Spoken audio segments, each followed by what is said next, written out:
Hello everyone, good morning. আমি মৃণাল। তো আজকে আমার ডে 22। আজ সকাল সকাল অন্য দিনের মতো পড়তে বসেছি। তো দেখতে দেখতে চ্যালেঞ্জের দিনগুলো কেমন কেটে গেল বুঝতে পারলাম না। তো অনেকগুলো দিন কেটে গেল প্রায়। আজকে একটা জিনিস হয়তো তোমরা লক্ষ্য করেছো, আমি কাল গবদারি কেটে ফেলেছি।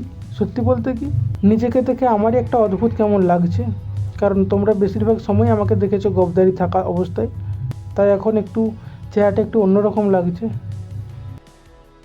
অনেক সময় আমরা বাইরের জিনিস নিয়ে বেশি চিন্তা করে ফেলি, কে কী বলবে, কে কী ভাববে, দেখতে কেমন লাগবে, ঠিক আছে, এইসব নিয়ে আমরা কিন্তু বেশি চিন্তা ভাবনা করে ফেলি। শুধু তোমরা বলো না, প্রত্যেকটা ছেলে মেয়ে এসব নিয়ে ভাবে, ইভেন্ট আমিও ভাবি। এগুলোর থেকে যত কম চিন্তা ভাবনা করবো তত কিন্তু নিজের জন্য উপকার বলে মনে হয়।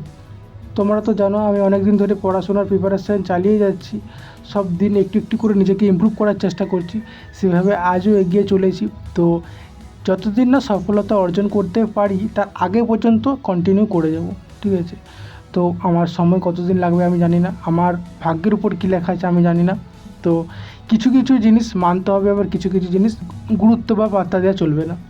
আমি যদি আজ বলি যে আমার ভাগ্য খারাপ, সারা জীবন আমার ভাগ্য খারাপ ছিল, থাকবে, এটা কিন্তু কন্টিনিউ যত ভাববো বা আমি চিন্তাভাবনা করব, আমার কিন্তু বারকে বার নেগেটিভ দিকেই যাবে চিন্তাভাবনা, এবং বারকে বার খারাপই হবে, কোনো উপকার হবে না। তো যখন ভাগ্য খারাপ যা আছে তো আমি ভালো করার চেষ্টা করি। এমনও তো খারাপ আছে, একটু ভালো করার চেষ্টা করি, যদি ভালো হয় হবে, তা না হলে তো খারাপ আছেই।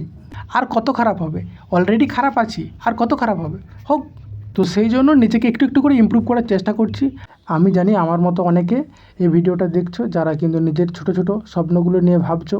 হয়তো কেউ চাকরির জন্য নিজেকে প্রস্তুত করছো, কেউ স্কুলের পরীক্ষা নিয়ে ব্যস্ত, আবার কেউ নিজের ছোট ছোট স্বপ্ন নিয়ে দিন দিন কিন্তু লড়াই করেই চলেছো।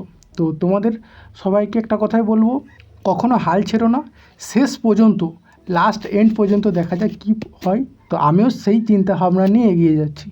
আমার উপদেশের কথা ছেড়ে দাও, যারা প্রত্যেকটা গুণীমানী ব্যক্তি আছে তাদের উপদেশ বা স্পিচগুলো একটু জাস্ট দেখবে, তাহলে কিন্তু বুঝতে পারবে আজকে যে পরিস্থিতি তোমার খারাপ আছে তার মানে এই না যে আগামীকাল এইরকমই থাকবে। হয়তো সফলতা আসতে একটু সময় লাগবে, কিন্তু পরিশ্রমের ফল কখনো বৃথা যায় না। তো যারা যারা এখনও আজ পর্যন্ত ছোটো ছোটো পদক্ষেপ নিতে ভয় পাচ্ছ, তাদের ক্ষেত্রে বলবো ছোটো ছোটো পদক্ষেপ নিতে শিখো। কারণ মনে রেখো, বড় সাফল্য একদিনে আসে না, প্রতিদিন ছোটো ছোটো প্রচেষ্টায় একদিন বড় সাফল্য এনে দেয়।